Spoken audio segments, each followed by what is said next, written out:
नमस्कार दोस्तों, राधे राधे, जय माता की। स्वागत है आपका आपके चैनल धार्मिक उपाय में।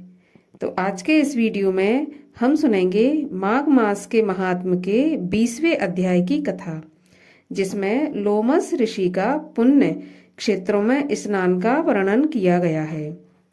तो इससे पहले कि मैं कथा आरंभ करूं, हमेशा की तरह आपसे रिक्वेस्ट है कि यदि आपने चैनल को सब्सक्राइब नहीं किया है तो चैनल को सब्सक्राइब कर लें, और कथा अच्छी लगे तो वीडियो को लाइक कर दें और आगे शेयर भी कर दें।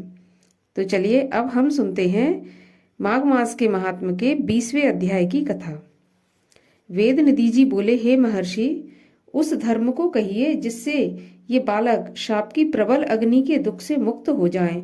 लोमस ऋषि जी बोले, ये लोग मेरे साथ नियम पूर्वक माघ स्नान करें, तब माघ के अंत में ये श्राप से छूट जाएंगे, अन्यथा इनका उद्धार नहीं होगा।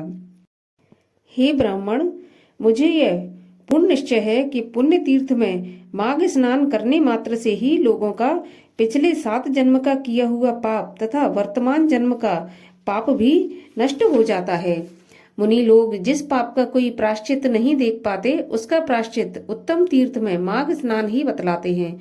पुण्य तीर्थों में स्नान करने से पाप मिटते हैं, जैसे हिमालय पर्वत पर के तीर्थ सब पापों को विनाश करने वाले हैं। अछूत सरोवर में स्नान करने से इंद्रलोक मिलता है। बद्रिक आश्रम में माघ स्नान करने से मोक्ष मिलता है। नर्मदा स्नान सब मनोकामनाओं को देने वाला, पाप तथा दुखों को दूर करने वाला एवं रुद्र लोक प्रदान करने वाला है।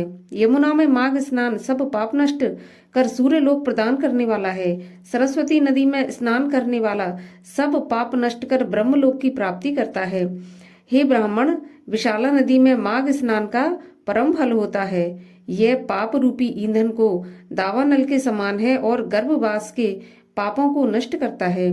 गंगा जी में माघ स्नान करने से विष्णु लोक की प्राप्ति अर्थात मोक्ष का होना निश्चित है। सरयू, गंडकी, सिंधु, चंद्रभागा, कौशिकी, ताप्ती, गोदावरी, भीमा, पयोष्णी, कृष्णावेणी, कावेरी, तुंगभद्रा आदि इन समस्त समुद्र में गिरने वाली अन्य नदियों में माघ महीने में स्नान करने से लोग निष्पाप होकर स्वर्ग में जाते हैं।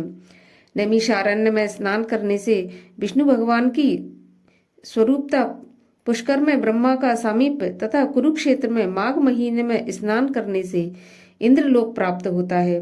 हे ब्राह्मण, देव सरोवर में माघ स्नान करने से योग सिद्धि का फल प्राप्त होता है।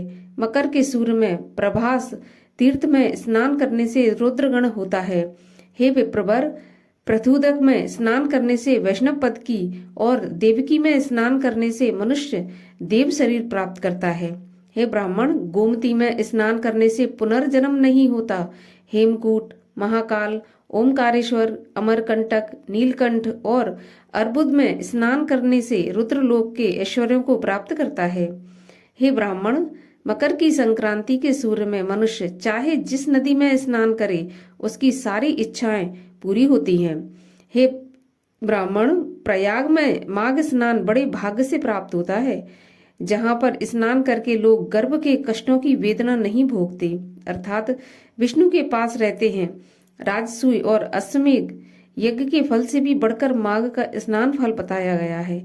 अतएव संपूर्ण पापों को सहज में नष्ट करने वाला उस प्रयाग स्नान को क्यों न किया जाए। इसी के साथ माघ मास के महात्म के 20वें अध्याय की कथा समाप्त होती है। और अब मैं मिलती हूँ आपसे अगले वीडियो में। तब तक के लिए राधे राधे, जय माता की।